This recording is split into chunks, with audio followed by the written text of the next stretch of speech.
தோன்றுதல் அன்றி திதியிலா தொல்தரணி தோன்றுதல் அன்றி திதியிலா தொல்தரணி தோன்றாமல் தோற்றுவிக்கும் தீமலை தோன்றலே தோன்றாமல் தோற்றுவிக்கும் தீமலை தோன்றலே சத்சங்கம் சார்வோர் சத்சங்கம் சார்வோர் சழக்குள்ளம் சாய்ந்தழிய தத்சங்கத்தான் ஒளியாய்த்தும் தீமலை தோன்றலே சத்சங்கம் சார்வோர் சழக்குள்ளம் சாய்ந்து அழிய தத்சங்கத்தான் ஒளியாய்த்துன்னு ஒளியாய் தத்சங்கத்தான் ஒளியாய்த்துன்னு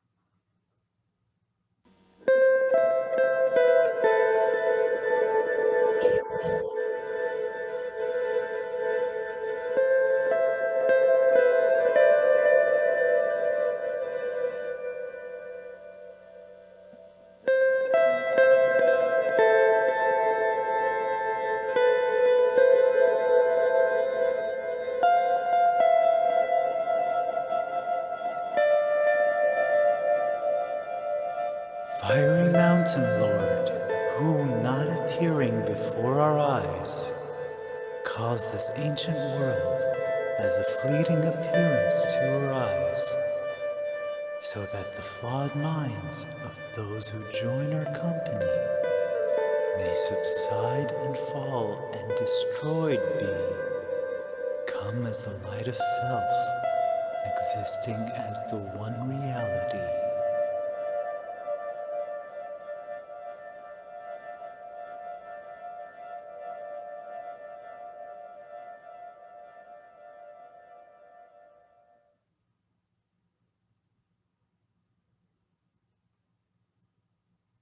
Om Namo Bhagavate Sri Ramana. So we've done 27 neṟis or disciplines so far from Muruganar's book, Sadharakuriya Sattana Neṟigal, which means disciplines that are essential in the spiritual aspirant. And 28 and neṟi 30 are related, so we'll take that later. We'll first look at neṟi 29 today. Anant, please go ahead. இதயமே ஈசன் வதியும் கோவில். இதயமே ஈசன் வதியும் கோயில். Robert, please. Heart alone is the temple where the Lord dwells. So when I saw this neṟi, one of Thai Manavar's quote came to our memory, and Robert did a nice translation of this. So we'll look at this now. Nenjahame koil, ninaive sugandam, anbe manjana neer, puse kollavarai parabarame. Robert, you want to read your translation? Supreme of all that is supreme, let my heart your temple be. Take my thoughts as heady scent, bathe in the holy water of my love, embrace my puja with your presence. Do you want to comment on this, the neṟi, and also on this verse? Yes, the heart is basically the awareness within which we arise as individual egos and subside. So the heart is really awareness itself.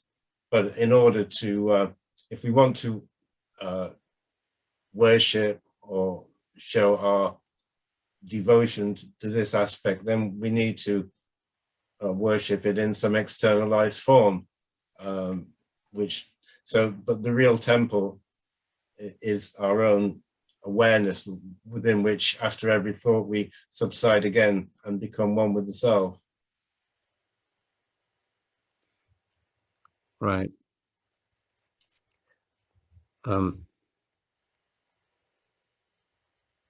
It's a very profound verse, in the sense that it conveys that the real temple is our own heart. When I first read this many years ago, when I was a school child, it really stuck on me. Then I just immediately memorized it.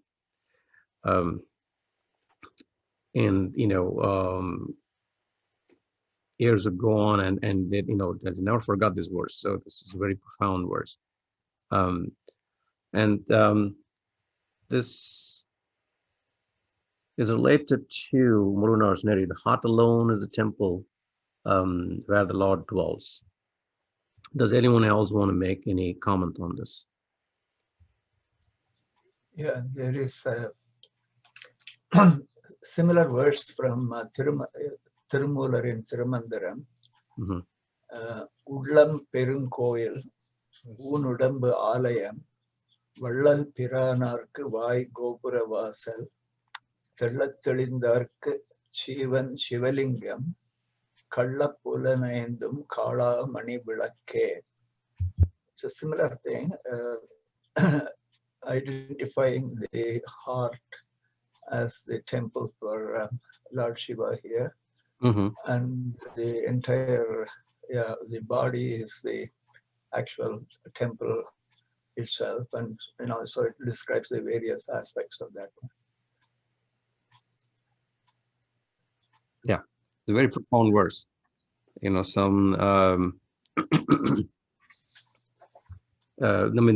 takes the temple right to your own heart, to your own ullam. It's not the physical heart; it's a ullam, and that is what it's trying to convey here. And I think it really needs to sink into all of us. I know that most of us here in this group are less ritualistic and more towards true practice.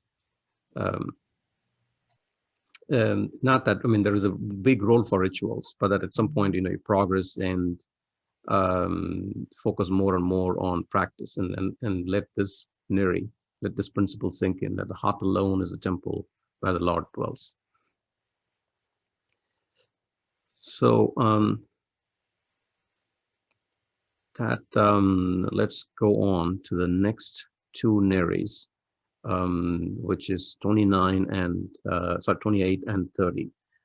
So we'll take these both together, as I mentioned earlier. Anant, you want to read this? Muttrum Panbatta Thuya Manamudayor Ammanatsakshikerpa Ozhugal Chala Porundum. We'll read it again. Muttrum Panbatta Thuya Manamudayor Ammanatsakshikerpa Ozhugal Chala Porundum. Yeah, and 32. Idaya Suddham Kadaipadi Tozhuga Karpade Yathartha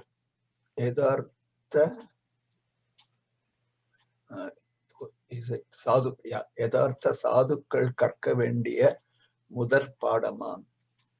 I'll read again. Idaya Suddham Kadaipadi Tozhuga Karpade Yathartha Sadhukkal Karka Vendiya Mudar Padamam. Yeah. So under the English translations, I'll let Robert go ahead. Entirely fitting for those who possess a pure mind that has been thoroughly reformed to conduct themselves taking that mind as their guide. So these two neṟis are very, very important. So request all to put full attention in these two neṟis. It deals with a lot of common questions that we have.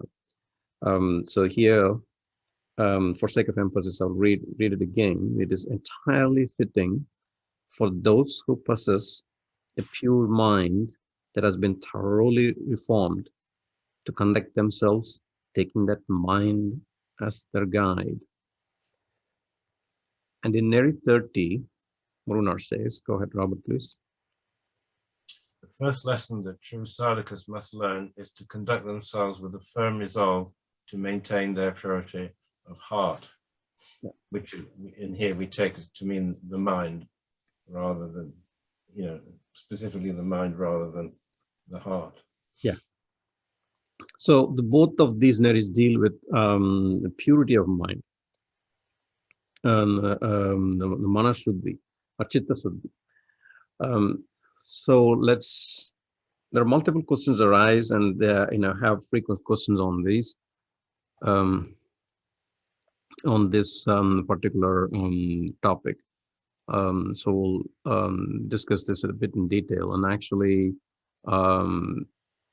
we had a discussion a few weeks or maybe a few months ago, and Murugan sent me some really nice probing questions, and I had some email exchanges with him, and some of the discussions are based on that.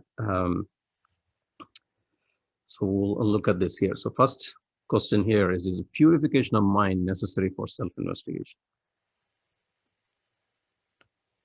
Right. So I'll let you all just think about it a bit. So is the purification of mind necessary for self-investigation?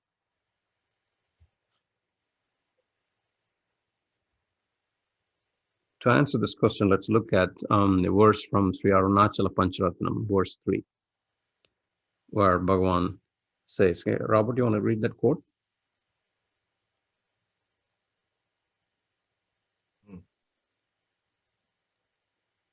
I, that immaculate mind, which is completely ahamukam, self-facing or self-attentive, investigating where this I itself rises, and thereby clearly knowing the real form of I, one will certainly cease in you, Arunachala, like a river in the ocean. Know this. Yeah.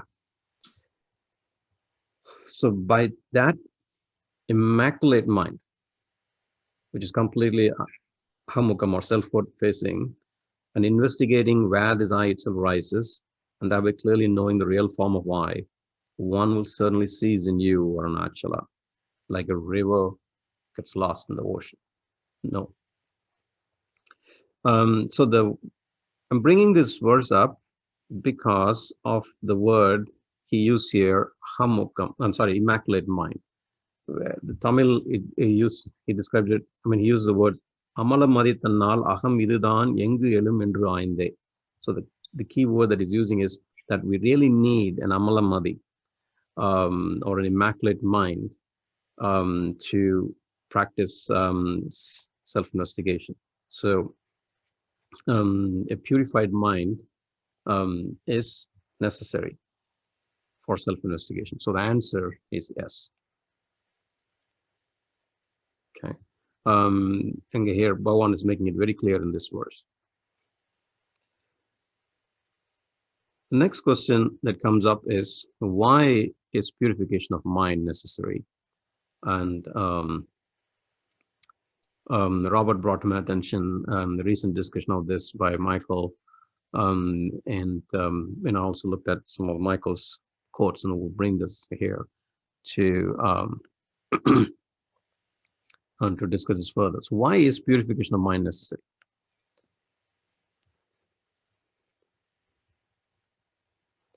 Robert, you want to read this, please? Why is purification of mind, chitta shuddhi, so necessary? The impurities in our mind are our vishaya vasanas, which are our inclinations to tend to and experience phenomena, vishayas, because they are what impel us to face outwards, away from ourselves, and thereby to nourish and sustain ego.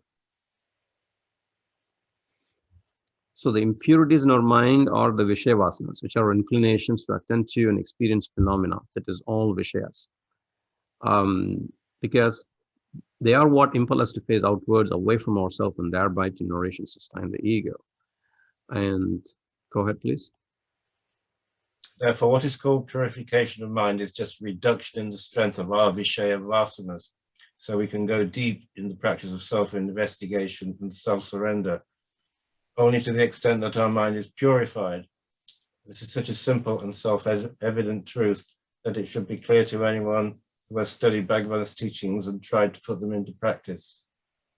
So what Michael says here is what is called purification of mind is actually a reduction in the strength of our Vishaya vasanas. That is our tendency to go outwards, so that we can go deep in the practice of self-investigation and self-surrender. So that answers the question why this purification of mind or chitta should be necessary. So then now immediately, let's not get discouraged here. So the question here is, the next question that comes up, so do we need to wait till complete purification of mind is achieved before starting on the path of self-investigation? Right? So that's what everybody would start wondering, because sometimes people tell me, no, well, not everybody is ready. They have to have achieved purification of mind before they start on self-investigation. So and that's a valid question. So let's look at the answer here. We don't need to wait till complete purification of mind is achieved, actually, as a typo there, is achieved, to start self-investigation. Rather, purification to a reasonable extent should be enough to get started on self-investigation, because ultimately, absolute purification of mind can be achieved only by successful self-investigation.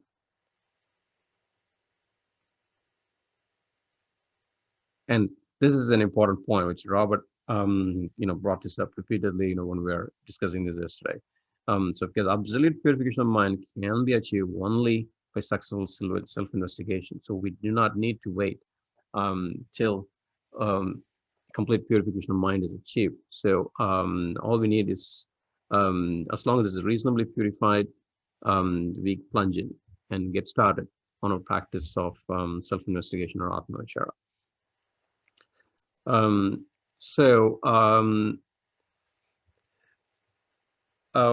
When I was discussing this while ago with Murugan, just jotted this down on quickly as a diagram to discuss this point. And so once we get a reasonable degree of purity of mind, we just get started on self-investigation, which increases the purity of mind further. And that in turn helps us or propels us to practice more and more of atma-vichara. And we get into this positive loop. Here, do you want to make any additional comments, Robert? Yeah, when we say purity, it's not saying pure, impure in that sense.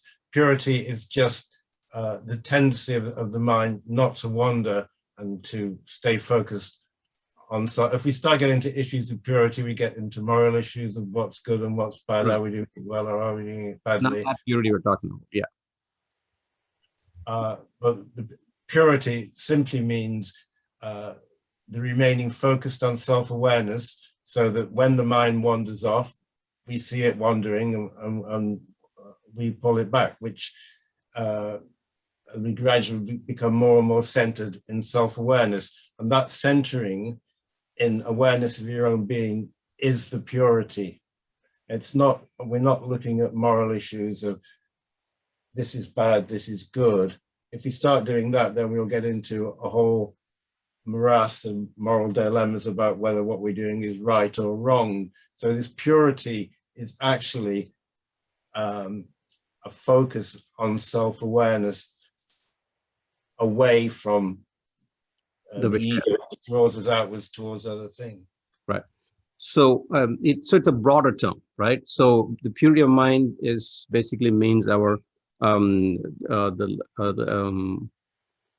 the lesser inclination to attend to things other than ourselves.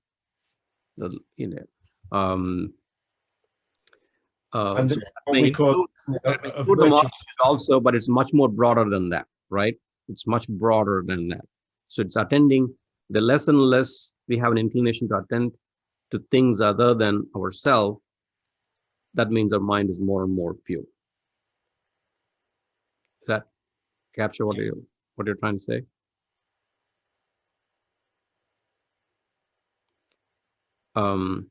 Yes, so yes.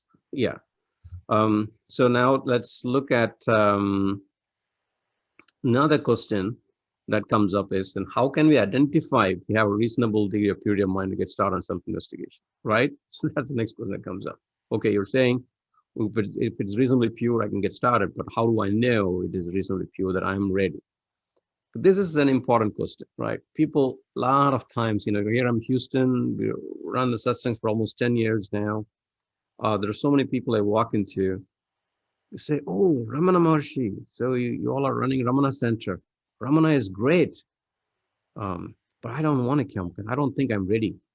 I'm not there yet. So this is one of the common responses I get. But actually, more people are actually ready than they really think they are. So let's look at Michael's response here. Robert, you want to read this, please? Yes, sir. Therefore, what is the indication that we have acquired the required degree of citta shuddhi, purity of mind, to begin practicing atma-vichara? If we have a liking to try to practice it, that itself is sufficient proof that we have already gained the required degree of citta shuddhi. As I was mentioning to Kumar, prior to this, that, and also Michael mentioned it in his talk last week, the more we practice self-investigation, often the harder it gets, the more difficult it is to hold on to self-attention. And we think, oh, well, we're not making any progress because this is just getting harder. But Michael's point was that the more we lose the superficial impurities, as it were, we get deeper and deeper. In a way, it's like the subconscious. In a way, you're being your own psychiatrist, because by holding on to self-attention, you're allowing the contents of subconscious to come into consciousness and be, as it were, purified in the light of your being. So gradually these things rise. And as Bhagavan said, it's like killing the enemy coming out of the fortress, all the enemy thoughts. Each time that you hold on to your being and do not give power to the thought, you kill one more enemy. And these things are rising all the time. But it can be a very, very painful process. And the only way, really, that you can judge that you are making progress is the fact that you want to keep on doing it in spite of the hardships. Obviously, there'll be times when you may get as high as a kite for a couple of hours, but don't believe that's going to get you anywhere, because the next day you'll be back in the pit. So the key thing is to judge your progress is whether you get up in the morning and saying, I'm going to try even harder today to hold on to my self-attention. If you've got that feeling, then you're making progress, in my opinion. Right. Thank you.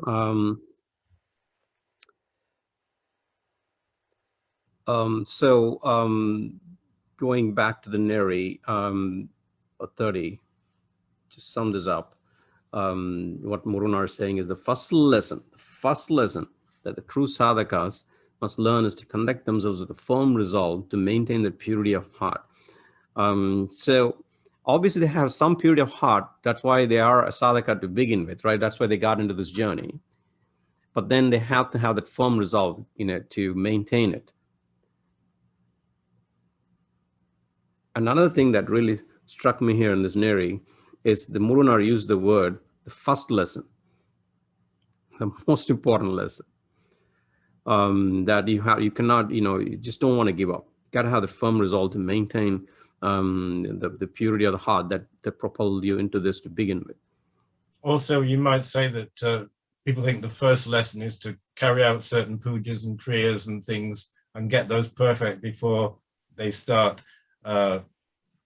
thinking about purity. But the purity should be the first thing you think about, not the things that might possibly lead to it if you practice breath control kriyas, puja, and so on for a long period. So the first lesson in all sadhana is this idea of purity and maintaining a focus upon the task, which is to realize the self.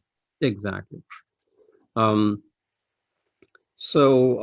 is sort of the gist of here, what Bhagavan talks about in Upadesundya verses 4 through 8. And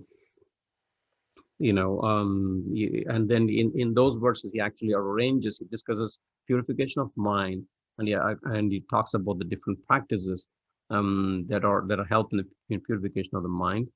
And he also arranges it in the order of efficacy. We can probably discuss that in detail at a later session. He basically says that japa is more effective than puja, and dhyana is more effective than chepa.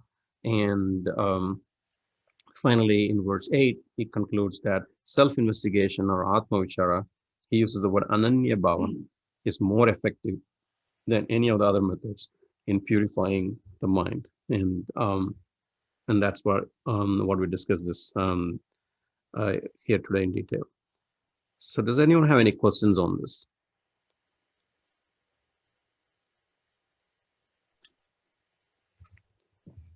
Yeah, can I make a comment? Yes, sure. Yeah, early on, we saw that attachment to Vishaya, that is things outside, pleasures and happenings outside, the less we attach ourselves to the Vishayas, then the mind gets purified. Right? Generally in the Vedantic scriptures also, the first requirement for sadhaka is vivekam. What is vivekam is the discrimination, like what's real and what's unreal. So first of all, to realize that the pleasures outside or anything outside is unreal, unstable, and therefore not dependable. And so to train your mind to detach yourself from unreal, and to know what is real. Self-realization is the real, to get to 100%, or the real pleasure comes in self-realization. That is the vivekam, the discrimination between what's outside and what can be achieved by going inside.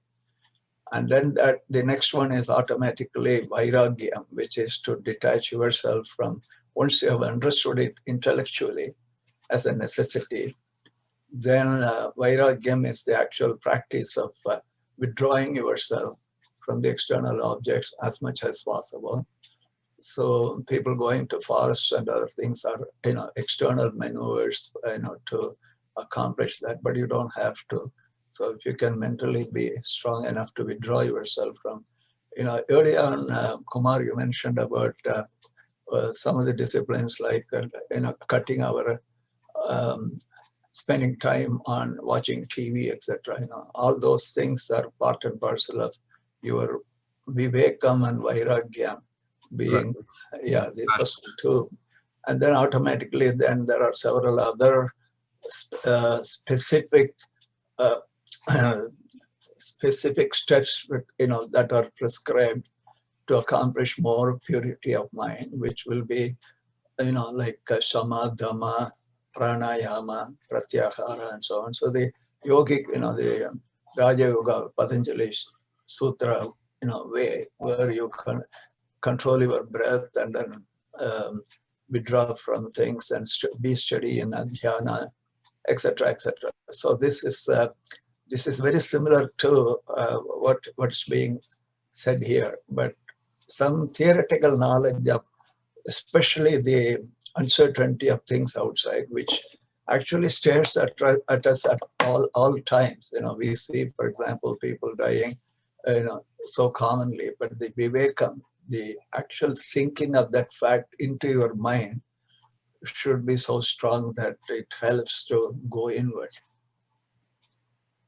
Exactly.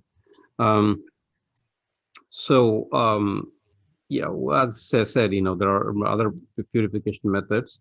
we can start with that.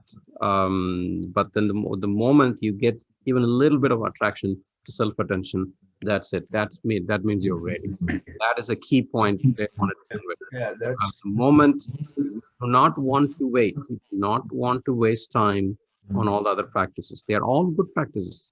But the moment you have an inclination to come to Ramana Center, anywhere in the world, or the moment you take a book and you're attracted to Bhagavan's teaching, that means you are ready. You should start pursuing attention. So that's the hallmark of assessing, that whether you're ready or not. And that's one of the key points we wanted to drive today. Yes, yeah. I think it's kind of interesting,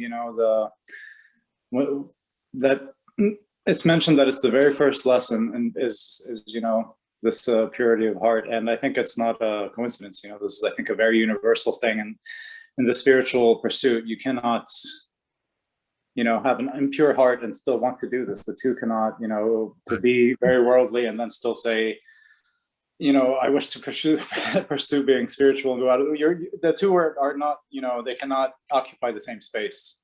So this is why I think, like, Anant said, in yoga, the very first limb in Ashtanga yoga is, yamaniya, or sorry, it's, your moral ethics. That's the very first thing you start with. They said, if you don't do this, you're doing, like, it's not 8-limbed yoga, it's handicapped yoga. If you leave out the first one, if you're just focusing on the pranayama and everything. So in Christianity, they say, blessed are the pure of heart, for they shall see God. This is, I'm paraphrasing, of course, but this is the very first place that you start with, right? This is where you're building your foundation for your spiritual practice. So if your heart is impure, if you're still attached to worldly things, if you're still desirous of that which is going on, again, that's number one thing that is an obstacle, like you said, to people saying, like, that's very funny, by the way, that people said, I don't feel I'm ready.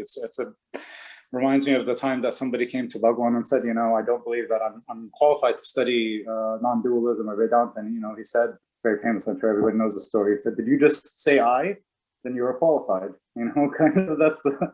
Right. But it cannot be overstated. I think we just, because we're in this group and we talk about it so much, we kind of take it for granted. But this is really, what you're building your whole spiritual practice on is if you a temple on shifting sand will slowly crumble. So that way, if you have an impure heart and you're still trying to do this, it will not work, right?